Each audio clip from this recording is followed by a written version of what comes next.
कराची की बंदरगाह पर कार्गो जहाजों की आमदोरफ्त और तिजारती सामान की तरसील मामूल के मुताबिक जारी है। भारत की जानिब से कराची पोर्ट से मुतालिक प्रोपेगेंडा झूठा और बेबुनियाद निकला। पाकिस्तान फोर्सेज ने अफरा तफरी फैलाने की भारतीय कोशिश नाकाम बना दी। जुम्मे की सुबह भारतीय हैकर्स ने केपीटी के ट्विटर अकाउंट को हैक करके डिसइंफॉर्मेशन फैलाने की कोशिश की, जिसे फौरी नाकाम बना दिया गया। पोर्ट के ऊपर कोई ऐसी जो है एलिमेंट पाया नहीं जाता और कोई कार्रवाई इंडिया की तरफ से नहीं की गई है। ना तो कोई ड्रोन का हमला हुआ है, ना कोई मिसाइल लगा गया है, कोई ऐसी एक्टिविटी नहीं हुई है।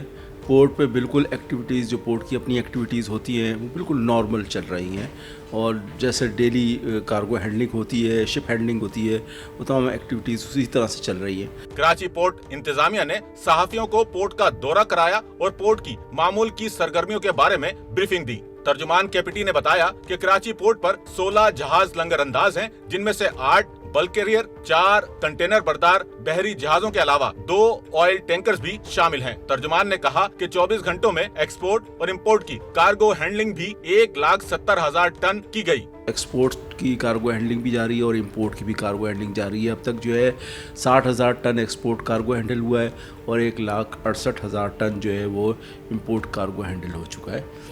बाकी ये कि जो है अभी भी कार्गो हैंडलिंग जारी है। गुज़िश्ता 24 घंटों के दौरान पोर्ट के तमाम टर्मिनल्स और ऑपरेशंस में कोई तात्तुल नहीं आया। आइंदा 24 घंटों में मजीद 9 बहरी जहाज लंगर अंदाज होंगे। कैमरामैन इमरान गौरी के साथ Nauman Rafiq, SNN Karachi. Sachal news network की वीडियोस में खुशामदीद। नाजरीन, वीडियो से मुतालिक अपनी कीमती राय का इजहार कमेंट बॉक्स में ज़रूर करें और चैनल को सब्सक्राइब करें।